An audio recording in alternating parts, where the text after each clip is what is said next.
Who are you? A very simple but complex question. I'm Sean. I'm a biracial kid with a black mom and a white dad. I'm about 6 foot, had the size 12 shoe for 8 years now, since I was in the 7th grade. I'm flat footed, so it's needless to say I have back problems. It really affects how I do a lot. I'm overweight and I know it, but I hate when other people let me know it, especially my family. I'm a picky eater, not a fan of most vegetables, but could sit down and eat most fruit just anytime I want to.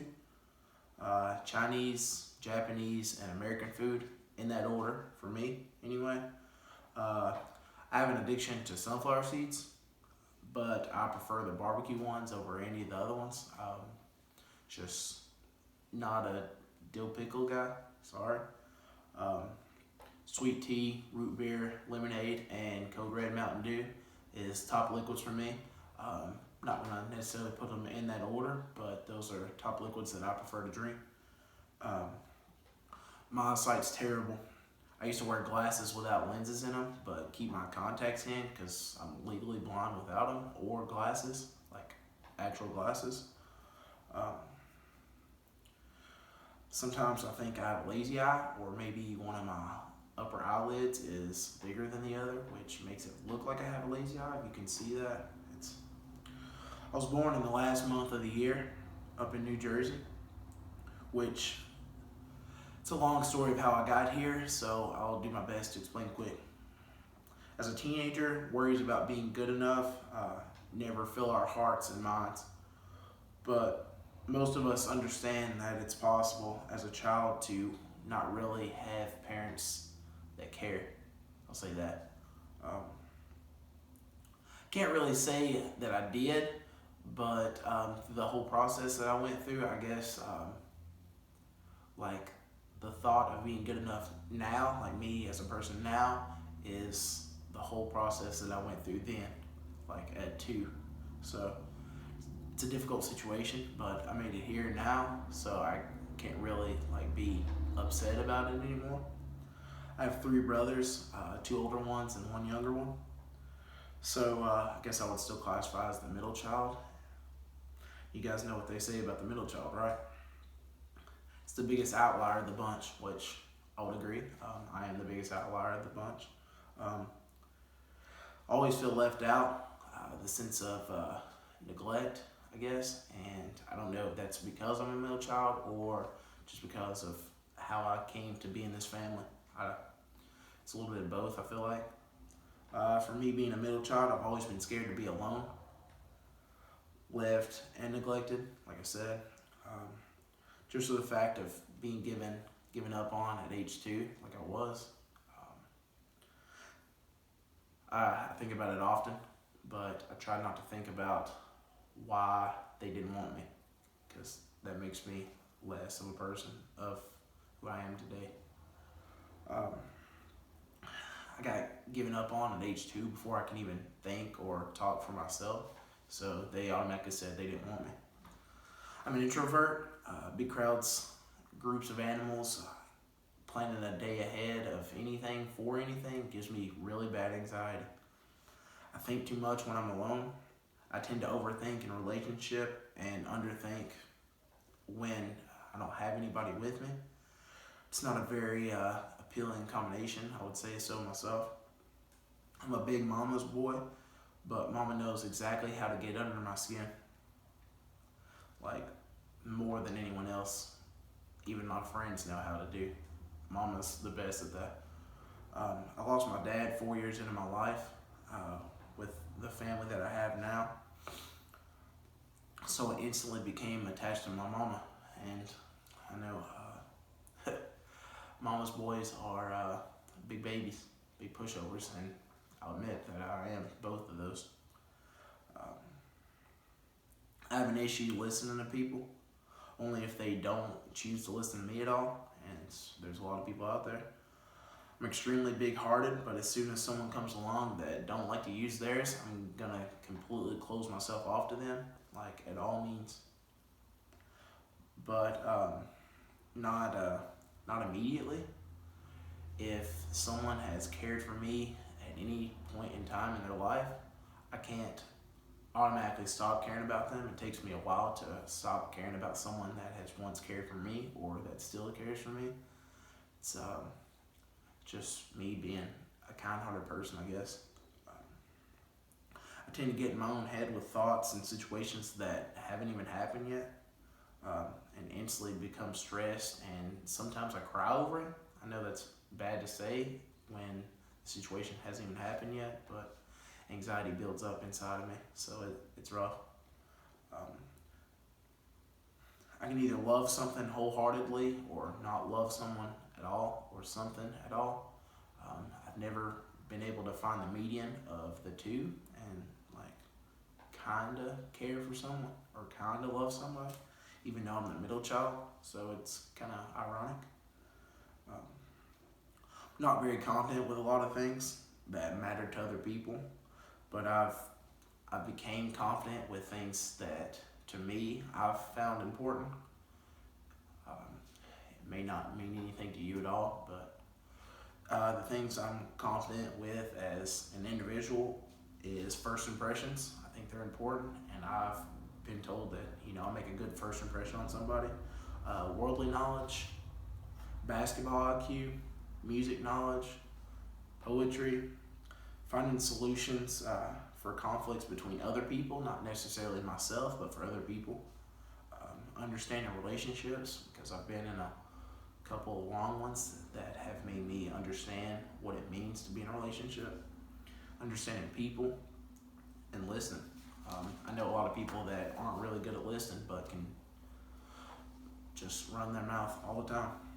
There's not a whole lot I'm confident in though, which brings up insecurities in certain situations that I can't get myself out of. My insecurities cause a lot more anxiety than anything in my life. Maybe besides family, I guess. But all those insecurities include being overweight, being light-skinned, saying something I shouldn't in front of people that I care about. My forehead acne, as you guys can see, it's not really good. How uneven my eyebrows are, never have been even. How bad my feet smell in every pair of basketball shoes that I have, it's disgusting. Having dry spots on my scalp that you can feel when you touch my head, so like I got bad dandruff, and you can feel that. Having a big head with small ears, as you guys can see that as well. Someone smelling my body odor on a day I forgot to put on deodorant. That gives me anxiety as well, so I try to take my deodorant with me anywhere that I go. Having straight teeth, but having a bad overbite to cancel it both out, so I just, look at that. I could go on, but with all those insecurities, I'm most afraid of dying alone, because those insecurities separate me from people that I want to care about, really, or that want to care about me or care for me, and I just walk away because of all this. I enjoy long heart-to-heart talks with anyone that is good at understanding, or even like close to how I am with understanding things. Long drives without a destination, and just driving in general. I like to drive. It's fun. Scenery's nice. Music blaring. It's nice. I enjoy listening to music with the windows down on a sunny day. It changes my whole mood and perspective on life itself. I don't know if anybody else is like that, but driving 70 down an interstate with the windows down and music blasting, it just makes me smile, like on the outside and the inside. I'm terrible with small talk, because all people want to do is talk about the weather and politics, and both of those things are constantly changing every day, so I don't feel there's a point to even discuss either of those, really. That's just me, though. I'm 21 years old, I still live with my parents. I know you guys can say what you want about that, but I'm scared to step out on my own, really. I'm scared to be without my mama, because like I said, I'm a big mama's boy. I'm scared of how my little brother may turn out if I'm not around, because being an only child is one of the worst things that could happen to like a kid, I feel like not growing up with a big brother to look out for you or teach you things that you need to learn to be a man. Um, I'm scared of my parents' marriage not lasting much longer. I know that's kind of bad to say, but I've seen things that I probably shouldn't have in the marriage, and it worries me. Thought about suicide a couple times, but never had enough courage to actually go through with it, which I think that's a lot of people, really. Depression is real. Anxiety is real. And I still worry at times that those two are going to find me in a dark alley and come up behind me and just murder me. I'm afraid of deep water, therefore he won't find me in a lake at nighttime, let alone the ocean at nighttime. Watched porn numerous times, more times than I can count on my fingers and toes, and more times than my family members can count on their fingers and toes as well. Lust has caused me to cheat on most of the girlfriends that I've had. I'm not really proud of it, obviously, but it's not something I can go back and redo. Lust was a major issue of like between 16 to 20. I'm 21 now. It's not really a horrible problem, or it's not as bad as it was then, but I still deal with it just like every other dude does, and female as well. I have a total of 3 friends that I can trust that will not say anything to anybody else or judge me, do any sorts of judgment.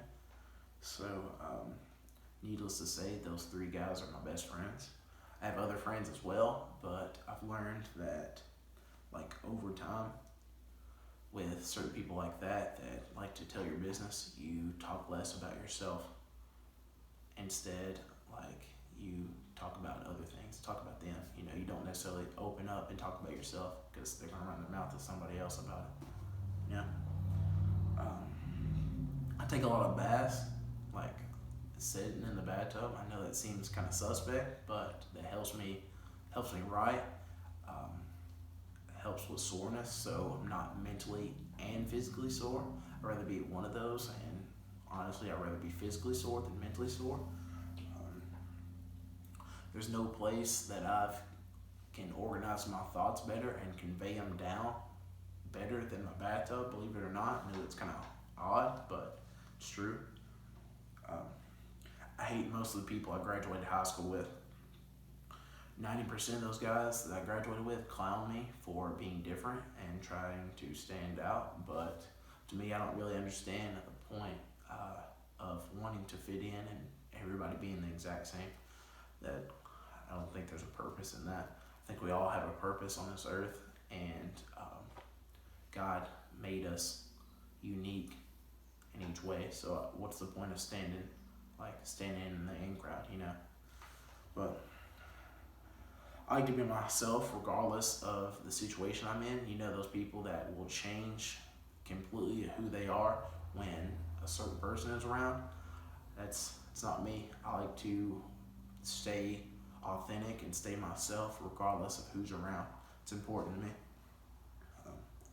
I like to support the people I care about as well. I think it's important to hype your dudes up, hype friends, your significant other, even sometimes your family up. But it's also important to tell them straight up on what they need to hear, not necessarily what they want to hear.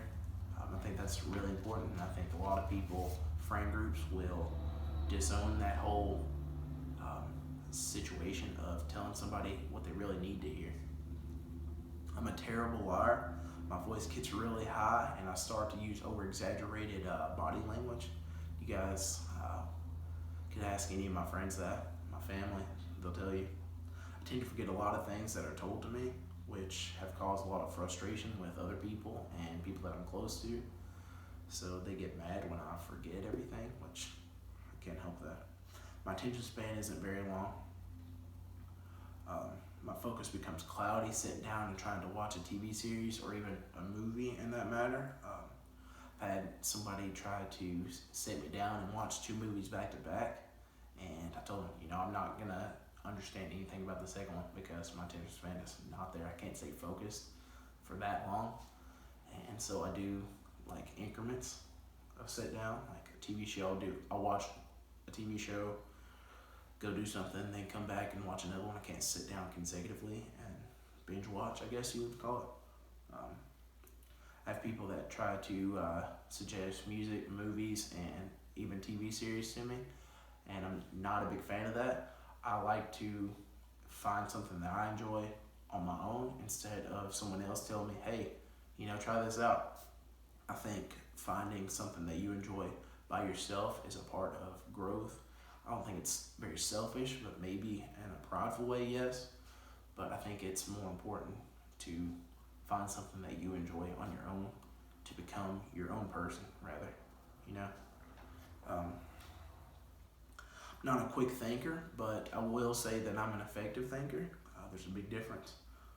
I often panic a lot of times under pressure if it's something that I'm not familiar with or not confident in. It's something I've actually started doing since like 19 or so. Just under pressure, if I don't understand the situation really, I'll start to panic. I love to love. I love hearing people. I love having people come to me for advice, even though sometimes I can't give them great advice or I can't give them some at all. But I love being appreciated and cared for, or somebody letting me know that I'm appreciated and cared for. That's not in my family, because I know family is supposed to be unconditional love. But if you have someone randomly come up, man, I really appreciate you. That just hits different with me. I love dark nights, looking up at the sky, enjoying the stars. I love stargazing.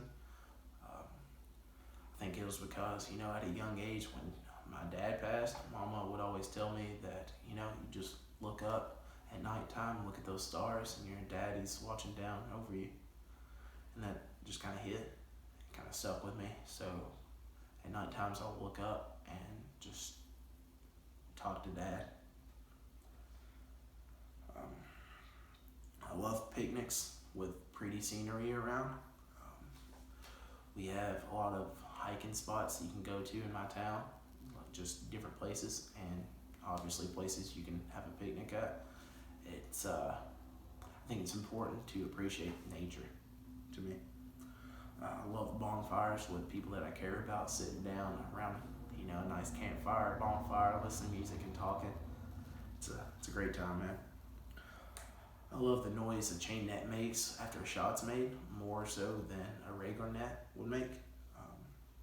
I have an odd fascination of players on a sports team showing sportsmanship, like on different teams, helping each other up. Hey, good pass, good shot, buddy. That stuff I enjoy. It's weird, I know, but I enjoy that. Always have. I love challenges that seem almost impossible to a lot of people. I hate to lose more than I enjoy winning. I don't know how many people are like that, but I've felt that since about 17 as well. There's nothing I hate more in this life that I'm living is losing. I can't stand it.